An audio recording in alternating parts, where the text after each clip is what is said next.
আজ আমরা যদি এই শিক্ষাটা নিতে পারতাম, নেতানিয়াহুর আজকের এই স্ট্যাটাসটাও দেওয়ার সাহস পেত না।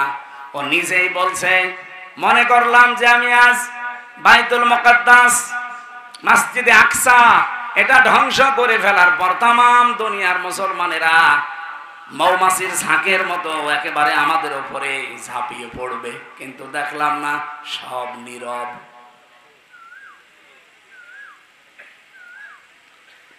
এই জন্য নামাজ সময় হয়ে গেলে আর দেরি করা যাবে না, কাতার সোজা করে তাড়াতাড়ি নামাজ শেষ করা লাগবে। এই শিক্ষাটা নামাজ থেকে পাওয়া যায়। 3 নম্বরে, কারো মেয়ে যদি বিবাহের উপযুক্ত হয়, সৎ পাত্র যদি আপনি পেয়ে যান, দেরি করবেন না। অনেকে বলেন না, আর একটু বড় হোক, পায়ে দাঁড়াক। এও কি অন্যের পায়ে দাঁড়িয়ে আছি? ওয়ানকিহুল আয়ামা মিনকুম ওয়াস-সালিহিনা মিন ইবাদিকুম ওয়া ইমাইকুম ইয়াকুনু ফুকারা আয়ুগনি আগনিয়া মিনকুম মিন ফাদলি। রাব্বুল আলামিন বলেন, তোমাদের ভেতরে যদি কোনো বিধবা মেয়ে থাকে অথবা কোনো মানুষ যদি বিবাহের উপযুক্ত হয়, তাদের বিবাহের ব্যবস্থা করে দাও।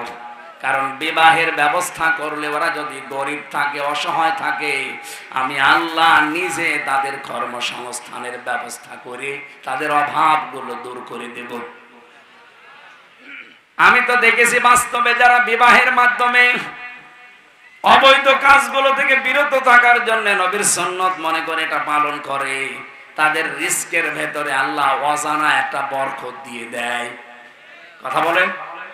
এই যে প্রমাণে মাওলানা রবিউল, পরে জিজ্ঞাসা করেন বিয়ের আগেও কোন অবস্থায় ছিল, এখন আল্লাহ ওরে কত উপরে তুলে দিয়েছে।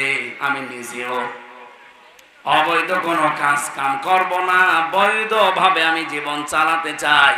আল্লাহর নির্দেশ, রাসূলের হুকুম আছে, এই মনে করে যদি সত্যি আপনি বিবাহ করতে পারেন, যদি অপারগ থাকেন, যদি অসচ্ছল থাকেন, কোরআন বলছে আপনাকে আল্লাহ নিজের সচ্ছলতা দান করবেন। বাংলাদেশে আজ জেনা, এইটার কারণ আমার মনে হয় বিবাহের ক্ষেত্রে গড়িমসি করা। এই জন্য কন্যা সন্তান যাদের আছে, বিবাহের উপযুক্ত হলে বিয়ে দিয়ে দেন। ও যদি পড়াশোনা করতে চায় করুক, ওর জামাই বাড়ি গিয়ে জামাইয়ের অনুমতি নিয়ে করুক। কারণ মেয়ে যদি বিবাহ না দিয়ে ভাবে চলতে থাকেন যে আরেকটু বড় হোক, আরেকটু হোক। আমার কুষ্টিয়ায় এক দাদা, গ্রাম সম্পর্কের, ওনারে বললাম, দাদা আপনার 2টা মেয়ে, এইভাবে কলেজে যায়, ইন্টারে পড়ে, একটু পর্দা দিয়ে ঢেকে ঢুকে পাঠাতে পারেন না? আমারে বলছে, হামজা কষি মেয়ে। কি কষি মেয়ে? এতটুকু মেয়ের আবার বোরকা পরানো লাগবে? ইন্টারে পড়ে বলে এতটুকু? কমপক্ষে 18-19 বছর বয়স। কথা বলছে না কেন? ইন্টারে যারা পড়ে তাদের 18-19 বছর হবে না? 2টাই যেহেতু চমকা মেয়ে। ওনারা বললাম, দাদা আপনি এই কাজ করেন না, দেখেন একটা অঘটন ঘটে যাবে, দোয়া করো। এতটুকু মেয়ের আর কি করব, বড় হোক। আল্লাহ কয়েকদিন পরে যে শুনি 2 জন আল্লাহর রাস্তায় চলে গেছে। 2টা মেয়ে 2 জনের হাত ধরে চলে গেছে। আমি বেড়াতে গেছি, বাড়িতে যে দেখি 2 মুরব্বী, দাদা আর দাদি কাঁদতে কাঁদতে চোখ আপেলের মতো হয়ে গেছে। কি দাদা কাঁদেন কেন? কষি মেয়ে। এখন কাঁদে। আপনার আমি কতবার করে বললাম, তখন শুনলেন না। বললেন কষি মেয়ে, ইন্টারে পড়ে, তাও কষি মেয়ে। 2টাকে যদি পর্দা দিয়ে, যে বয়স আছে, যদি বিবাহ দিয়ে দিতে পারতেন, হ্যাঁ পড়াশোনা করছে, ও অনার্স মাস্টার্স করবে, কোনো অসুবিধা নেই, ও জামার আন্ডারে থেকে করবে। অন্তত গোনা থেকে, অন্যায় থেকে যদিও বাঁচতে পারে, আমার আল্লাহ ওর জীবনে, পরিবারে একটা অভাব থাকলে দূর করে দেবে। বলেন সুবহানাল্লাহ। আমরা এই হাদিস থেকে 3টা প্রমাণ পেয়েছি। 3টা কাজে দুনিয়ায় দেরি করা নিষেধ, নির্দেশ রাসূলুল্লাহ। কার? বলেন বলেন। আজকে থেকে মেনে চলা যাবে না। নামাজের সময় হলে কারো জন্য অপেক্ষা নেই, সঙ্গে সঙ্গে ফরজ নামাজ শেষ। 2 নম্বরে, মেয়ে যদি বিবাহের উপযুক্ত হয়, পাত্র পেলেই তাড়াতাড়ি শেষ করে দেবে। 3 নম্বরে, যদি কেউ মারা যায়, যদি উপস্থিত পাওয়া যায় যে জানাজা দিয়ে অন্তত এখনই দেওয়া যায়, আর কারো জন্য দেরি করার দরকার নেই, তাড়াতাড়ি মাটির নিচে দিয়ে দেবে। আল্লাহ আমাদের মেনে চলার তৌফিক দান করেন, বলেন আমিন। 5টা কাজের কথা আজকে আসার সময় আমি গাড়িতে পড়ছিলাম। 5টা বিষয় যদি কেউ দুনিয়ায় মেনে চলতে পারে, কোরআন বলছে তারা জীবনে সফল হতে পারবে। ফালাকতাহামাল আকাবা ওমা আদরাকা মাল আকাবা ফাক্কু রাকাবা আও ইতআমুন ফি ইয়াউমিন যী মাসগাবা ইয়াতীমান যা মাকরাবা আও মিসকিনান যা মাতরাবা সুম্মা কানা মিনাল্লাযীনা আমানু ওয়া তাওয়াসাউ বিস-সাবরি ওয়া তাওয়াসাউ বিল মারহামা উলাইকা আসহাবুল মাইমানা ইলা আখির আয়াত। 11 নম্বর আয়াত থেকে সূরা বালাদের আল্লাহ রাব্বুল আলামিন এখান থেকে আমাদের জানাতে চেয়েছেন ফালাকতাহামাল আকাবা। আকাবা মানে গিরিপথ। আকাবা মানে এই লোকটা গিরিপথের দিকে না গিয়ে সহজ সরল পথের দিকে। হে নবী, আপনি কি জানেন গিরিপথ কি আর সহজ সরল পথ কি? সফল হতে হলে জীবনে কি কি করা লাগে মানুষকে আপনি জানেন? নবীজি বলেন না, আল্লাহ বলেন ফাক্কু রাকাবা, দাস মুক্তি করার কাজ করবেন। আজ মানুষকে দাসত্ব থেকে মুক্ত করার জন্য তাম পৃথিবীর মুসলমানের আমরা কাজ করছি। এটা নবীজিও করেছিলেন। অনেকে মানুষকে দাস বানিয়ে রাখতে চায়, নিজের আয়ত্তে রাখতে চায়, নিজের হুকুম জারি করে তারে রাখতে চায় না। মানুষকে আল্লাহ করেছেন মুক্ত জীবন দেওয়ার জন্য। এজন্য আমরা যারা চাই যে মানুষ মুক্ত থাকবে, মানুষ বিধান যদি মানে হামজার মানবে না আল্লাহর। বলেন বলেন, পৃথিবীতে একটা কুকুরের কথা মানে না, মানুষ হয়ে মানুষের কথা মানবে কেন? মানুষ যদি মানতেই চায় কার কথা মানবে? মানুষের গোলামি থেকে মুক্ত করার জন্য যারা কাজ করে এরা সফল হবে। আপনি বলেন নিরপেক্ষ দৃষ্টি দিয়ে বাংলাদেশে মানুষের দাসত্ব থেকে মুক্ত করার জন্য নিরপেক্ষভাবে কারা কাজ করছে? আপনি বলেন। যারা করছে তাদের সাথে আপনাকে থাকা লাগবে। আও ইতামুন ফি ইয়াউমিন যী মাসগাবা, অথবা এতিম মিসকিনদের যারা খাবারের ব্যবস্থা করে, অসহায় মানুষদের মুখে হাসি ফোটানোর জন্য যাদের সারা জীবনের চেষ্টা। বলেন তো এদেশে কারা এই কর্মসূচি হাতে নিয়ে এগিয়ে যায়? আপনি আন্দাজে কথা বললে হবে? আমি তো কোরআনের দলিল দিয়ে বলছি। সফল হতে হলে, সাকসেস হতে হলে, আল্লাহর দৃষ্টিতে যদি আপনি জান্নাতি মানুষ হতে চান, এই 5টা কাজ করাই লাগবে। 1 নম্বরে কি বললাম? মানুষকে মানুষের দাসত্ব থেকে মুক্ত করার জন্য কাজ করবেন। মানুষ যদি মেনে চলে তাহলে আল্লাহর আইন মানবে নাকি আমার বাবার আইন? বলেন, আমার স্বামীর আইন। আজ যারা বলেন যে আমি এই দল করি এই দল করি, আরে ভাই আপনি নিজের দিকে তাকান। আপনি তো বাবার আইন প্রতিষ্ঠা করতে চান, আপনি স্বামীর আইন প্রতিষ্ঠা করতে চান। এটা আমরা চাই পৃথিবীতে দাসত্ব করবে মানুষ কার? বলেন বলেন।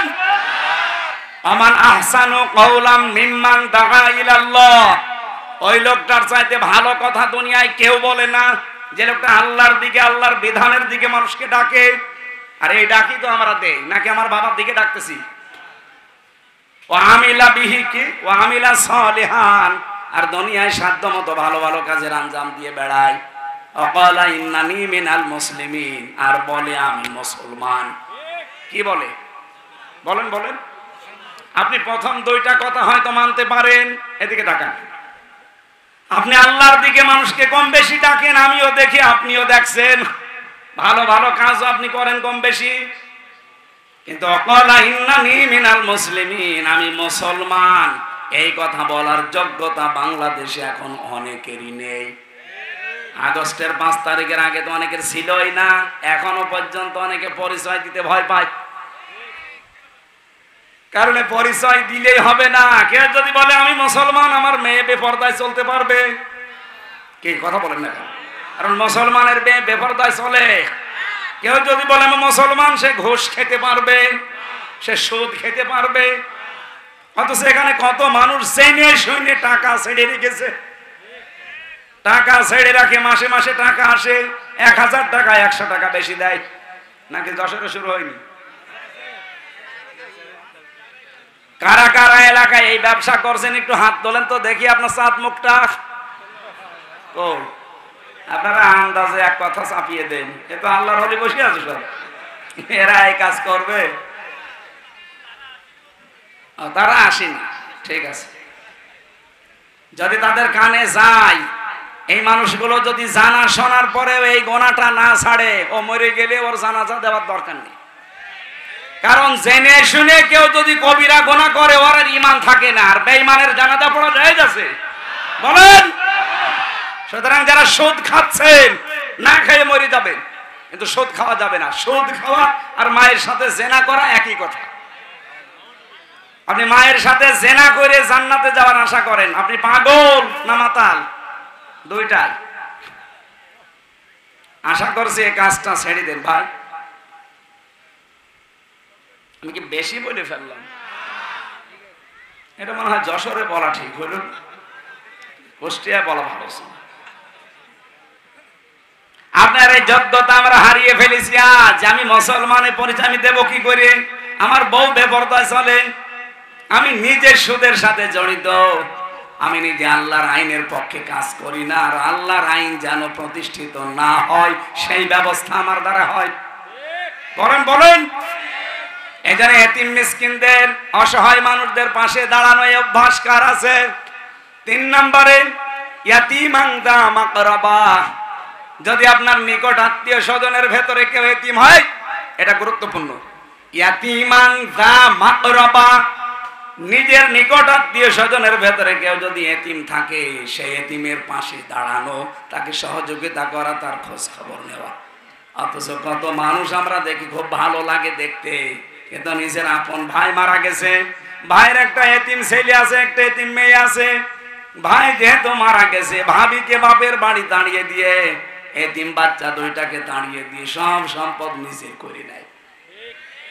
এরকম মানুষ দেশে নেই। আপনি হয়তো সম্পদের মালিক হতে পারবেন, জীবনে সফল হতে পারবেন না। আপনার এই অবৈধ সম্পদগুলো দুনিয়ায় রেখে যাবেন ঠিক, কিন্তু মারা যাওয়ার পরে অবৈধ সম্পদ আপনার যে ছেলে থাকবে, মেয়ে থাকবে, বউ থাকবে, তারা অবৈধ কাজে এগুলো আরো ব্যয় করবে, আর সব বিকাশ হয়ে ফিলাক্সি লোড হয়ে আপনার কবরে যাবে। এখন যদি বলেন আমার তো বিকাশ নাম্বার নেই, এমনি খুলে যাবে। আপনি যদি মরবেন, বিকাশ খুলে যাবে। ইয়াতীমান দা মাকরাবা আও মিসকিনান দা মাসগাবা। রব্বুল আলামিন বলেন, মিসকিন যারা, অসহায় যারা, ধনী মনিন যারা, পথে ঘাটে, রাস্তার ধারে, স্টেশনে, বাস স্ট্যান্ডে পড়ে থাকে, এরকম অসহায় মানুষের এই গরমের ভেতরে কত মানুষকে মশায় কামড় দেয়। 2.5 টাকা, 3 টাকা, 5 টাকা খরচ করে একটা কয়েল তার পাশে জ্বালিয়ে দিয়েন। এই শীত চলে গেল, একটা কম্বল, একটা মোটা চাদর, একটা জাম্পার, সোয়েটার তার গায়ে চড়িয়ে দিয়েন, আল্লাহর আরশ আপনার উপরে খুশি হয়ে যাবে। কত টাকা কত দিকে চলে যায়। এই অসহায় মানুষদের পক্ষে যদি দাঁড়াতে পারতাম, এই যে কত মানুষ ধনী মলিন, এই ঈদে আমার মনে হয় ঈদুল ফিতরে বাংলাদেশের মুসলমানেরা এই অনেকে করেছে, কিন্তু অনেকে দেখলাম নাক ছিটকাচ্ছে। আও ইয়াতীমান যা মাকরাবা আও মিসকিনান যা মাসগাবা। যারা ধনী মলিন অসহায়, যে মানুষগুলো নিঃস্ব নিস্তব্ধ, এদের জন্য আপনার নির্ধারিত সম্পদ থেকে যতটুকু পারেন যদি পৌঁছিয়ে দিয়েন।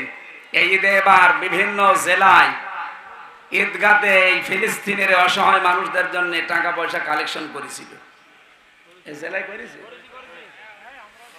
যে যতটুকু পেরেছে। আমার কুষ্টিয়া হালসা, যেখানে আমি নামাজ আদায় করা, ঈদের লাখের উপরে টাকা আমার মুসল্লিরা দিয়ে, ওটা বাংলাদেশ জামাত ইসলামের আমিরের মাধ্যমে আমরা দূতাবাসে পাঠিয়ে ফিলিস্তিনে পাঠিয়েছিলাম। কি হলো? পুরা মাটির সাথে মিশে গেছে পুরা এলাকাটায়। এখন আর তারা আমাদের এই টাকা চাইবে না, এখন তারা আমাদের কাছে আর রসদ চাইবে না, ঔষধ চাইবে না, অক্সিজেন চাইবে না, তারা সব অলরেডি আকাশে জান্নাতে চলে গেছে। আমার ভাইরা 5 না 4 নাম্বারটা বলছিলাম, সুম্মা কানা মিনাল্লাযিনা আমানু। দুনিয়াতে যে মানুষগুলো ঈমানের দাবি করবে সঠিকভাবে, ওয়াতাওয়াসাউ বিস-সাবরি ওয়াতাওয়াসাউ বিল মারহামা। দুনিয়ায় যারা সবর এবং রহমের উপদেশ মানুষকে দেবে, এই 5টা কর্মসূচি যাদের জীবনে থাকবে, উলাইকা আসহাবুল মাইমানা, এরা হচ্ছে ডানপন্থী। এরা কি? আর ডানপন্থী মানুষগুলো জান্নাতি। আল্লাহ এই 5টা কাজ আমাদের জীবনে যেন সফল করার তৌফিক দেন, বলেন আমিন।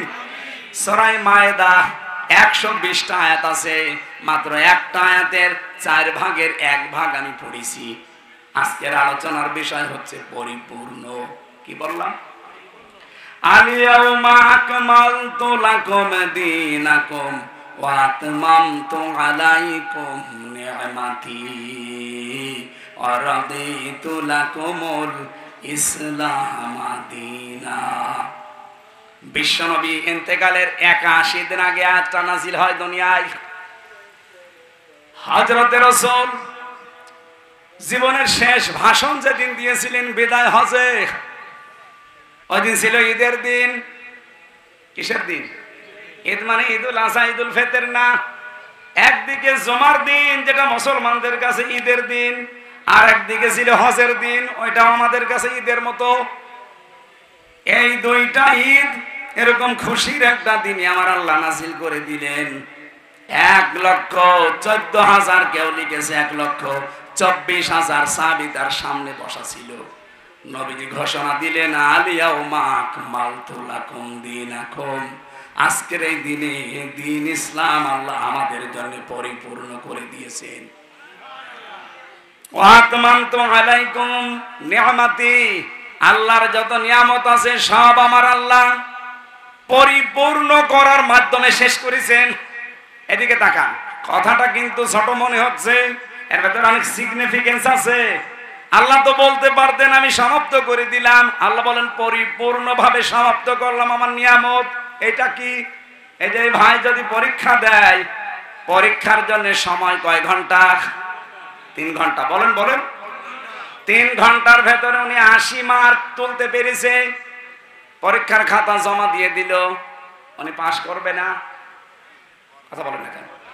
কিন্তু পরিপূর্ণ হয়নি ওনার পরীক্ষা। উনি যদি 3 ঘন্টার ভেতরে ভুল 100 মার্কের অ্যান্সার দিতে পারত, পরীক্ষাও শেষ, অ্যান্সারও পরিপূর্ণ। এর নাম নি'মাতি। আতমামতু আলাইকুম নি'মাতি, আমার নিয়ামত আমি পরিপূর্ণ করেছি ঠিক, কিন্তু নিয়ামতটা পরিপূর্ণ করার পেছনে কমপ্লিট ভাবে করেছি।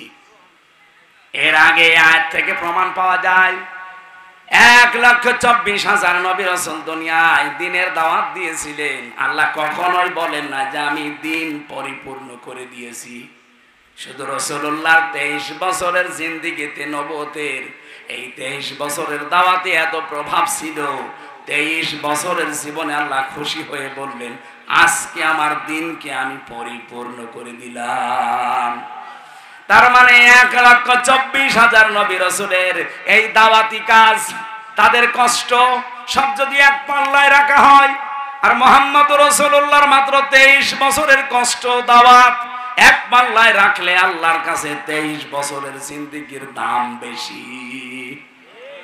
কি করেছিলেন তিনি 23 বছরে? এত যে লক্ষ লক্ষ নবী আল্লাহ পাঠালেন, এক একজন হায়াত পেয়েছে, কেউ 900 বছর, 950 বছর, কেউ 600 বছর, কেউ 250 বছর। তারাও এত কিছু করতে পারে নাই। সেই দুনিয়া থেকে শুরু হওয়া থেকে ঈসা পর্যন্ত 1,24,000 নবী রাসূল মিলেও এত কিছু পারে নাই, যেটা আমাদের নবী মাত্র 23 বছরে কমপ্লিট করলেন। কি করেছিলেন তিনি, আমরা এটা আজকে জানতে চাই। আরো আগে তুলে দিলে অনেক ভালো হতো। বারবার বলছিলাম তোমরা নিয়ে চলেন, নিয়ে চলেন। ওরা বলছে 8-10 মিনিট, 8-10 মিনিট, 8-10 মিনিট, এই করে করে বসিয়ে সময়টা নষ্ট করে। আর রাদিতু লাকুমুল ইসলাম দীনা, আল্লাহ বলেন আমি 3 নম্বরে আমি শুধুমাত্র কেবলমাত্র রাজি হয়েছি ইসলামী দ্বীনের উপরে। 4,500 ধর্মের মানুষ আমরা এখন এই দুনিয়ায় বাস করি, একটা ধর্মের উপরে আল্লাহ মাত্র খুশি আছে, দ্বীনের উপরে, তার নাম ইসলাম। আরো জোরে বলেন। এজন্য আমরা যারা মুসলিম, এই ঘটনা যারা শুনতে পাচ্ছেন, দুনিয়াতে 210 কোটি মুসলিম কিছু না থাক, কোনো আফসোস করবেন না। জীবনে কিছুই যদি না পান কোনো অসুবিধা নেই। যে দিনটা পেয়েছেন এই দিনের উপরে শুধু আমার আল্লাহ রাজি। পৃথিবীর কোন দিনের উপরে, ইসলামের উপরে, ধর্মের উপরে আল্লাহ রাজি নেই। এজন্য ইন্নাদ-দীনা ইনদাল্লাহিল ইসলাম, আমার কাছে মনোনীত একটাই ধর্ম আছে, তার নাম আরো জোরে বলেন, আমাইয়াবতাকি গায়রাল ইসলাম দীনান ফালা ইউকবালা মিন। এই পৃথিবীতে ইসলাম বাদ দিয়ে অন্য কোন নিয়ম নীতি কেউ যদি মানে জীবনেও তার কোনো ইবাদত বন্দেগী কবুল হবে না। ইসলাম বাদ দিয়ে বিয়ে করলে বিয়ে হয়? বলেন বলেন। তাহলে মুসলমান বাদ দিয়ে পৃথিবীতে যত জাতির বিয়ে হচ্ছে ওটা কি বিয়ে না জিনা? বলেন, কথা বুঝতেছেন? ইসলাম বাদ দিয়ে যদি নামাজ পড়লে নামাজ না হয়, ইসলাম বাদ দিয়ে রোজা রাখলে যদি রোজা না হয়, ইসলাম বাদ দিয়ে রোজা নেই কি? এই যে হিন্দুরা উপোস থাকে, ওরা মনে করে আমরা রোজা আছি, কিন্তু এটার দ্বারা সওয়াব হবে। খ্রিস্টানরা রোজা রাখে, ওরা ইফতারি করে না। ইহুদিরাও রোজা রাখে, সেহরি করে না। অন্যান্য জাতির লোকেরা রোজা রাখতো, যেমন মরিয়ম আলাইহিস সালাম রোজা রাখতেন। তার রোজার সিস্টেম ছিল খাওয়া দাওয়া করা যাবে, পান করা যাবে, শুধু কথা বলা যাবে না। আমার মনে হয় ওইটা আমাদের দিলে ভালো হতো না, পারতাম না। অনেক কঠিন আছে। আপনি কি মনে করছে 24 ঘন্টা, প্রায় 24 ঘন্টায় কথা বলা যাবে না, তাছাড়া খাওয়া দাওয়া করা যাবে, পান করা যাবে। মরিয়ম আলাইহিস সালামকে আল্লাহ এই রোজা দিয়েছিলেন, যেহেতু সেই শরীয়ত তাদের জন্য, ওটা আমাদের জন্য না। আল্লাহ পাক বলেন ইসলাম বাদ দিয়ে যদি নামাজ না হয়, রোজা না হয়, বিয়ে শাদী না হয়, ইসলাম বাদ দিয়ে রাজনীতি হয়। এবার মন খারাপ হয়ে গেল? খারাপ হবে, আমি জানি। খারাপ হলে আমি কি করবো? আয়াত বাদ দিয়ে দেব? ইসলাম বাদ দিয়ে আপনার মন খারাপ হওয়ার কিছু নেই। ইসলাম বাদ দিয়ে আপনি মনে করলেন নামাজ পড়বো, নামাজ যেভাবেই পড়েন ইসলামের কায়দায় পড়া লাগবে। কেউ যদি নামাজ এভাবে পড়ে, আল্লাহু আকবার, যেভাবে তাকানো দরকার ওইভাবে তাকানো লাগবে। কোন দিকে? সেজদার দিকে। এখন যদি কেউ আকাশের ফ্যান গনে, কয়ে তারকা গুনতেছে, এদিকে ওদিকে তাকাচ্ছে, ওই ইসলামের নামাজ হয়েছে? নামাজ হয়েছে, কিন্তু ইসলামের নামাজ হয়নি। সাল্লু কামা রাআইতুমুনি উসাল্লি, নামাজ ওইভাবে পড়ো যেভাবে আমাকে দেখো। তাহলে নবীজিকে নামাজে এদিক ওদিকে তাকিয়েছিলেন? হালকা মশা মেরেছিলেন? হ্যাঁ, নবীজির সাহাবী হযরতে আলী নামাজে দাঁড়িয়েছিলেন, তীর লেগেছিল জিহাদের ময়দানে, খোলা যাচ্ছিল না। নামাজে দাঁড়িয়েছে, টান দিয়েছে, তীর খুলে গেছে, টের পায়নি। নামাজে দাঁড়িয়ে কি মন ছিল আল্লাহর প্রতি বলেন তো? তীর খুলে যায়, টের পায় না। আর আমাদের তীর না, পায়জামা খুলে গেলে টের পেয়ে যায়। না, নামাজে মন তৈরি করা লাগবে, নামাজের ভেতরে খুশু খুশু নিয়ে আসা লাগবে। সম্মানিত ভাইরা, আমরা যেটা বোঝাতে চাচ্ছি সহজ ভাষা, যে নামাজ আপনি ইসলাম ছাড়া পড়লে হয় না, বিয়ে ইসলাম ছাড়া বিয়ে হয় না, রোজা ইসলাম ছাড়া রোজা হয় না, রাজনীতিও ইসলাম ছাড়া রাজনীতি হয় না, ওটা দুর্নীতি হয়। অর্থনীতি যেটা, এই যে যাকাত ভিত্তিক অর্থনীতি আজ নেই, এই জন্য সুদ আমাদের উপরে চেপে বসেছে। এই জন্য অর্থনীতিকেও যদি বাঁচাতে চান, এটাও আল্লাহর ইসলাম ছাড়া অর্থনীতি হয় না, ওটা হয় কি? সুদনীতি। পৃথিবীর কোনো কিছু ইসলাম ছাড়া আল্লাহর কাছে গ্রহণযোগ্য হবে না, এটা মনে রাখবেন। আল্লাহ বলেন আমি রাদিতু লাকুমুল ইসলাম দীনা, আমি শুধুমাত্র রাজি হয়েছি ইসলামের উপরে। এই জন্য আমরা যেন ইসলামের উপরে আমাদের জীবন চালাতে পারি এবং মরতে পারি। বলেন আমিন। মা বোন যারা এসেছেন তাদের জন্য আমার জেলখানায় লিখিত বই, মেয়েদের পারিবারিক জীবন নিয়ে, এটা গাড়িতে পাওয়া যায়, নিয়ে মেয়েকে আর বউকে পড়াবেন। স্টেজে কয়েকটা আছে, 50টা মতো আছে, নিয়ে যান, কাজে লাগবে। আল্লাহুম্মা আমিন। লা ইলাহা ইল্লা আনতা সুবহানাকা ইন্নী কুনতু মিনাজ জালিমিন ফাস্তাজাবনা লাহু ওয়া নাজাইনাহু মিনাল গাম্মি ওয়া কাযালিকা নুনজিল মুমিনিন। রাব্বুল আলামিন।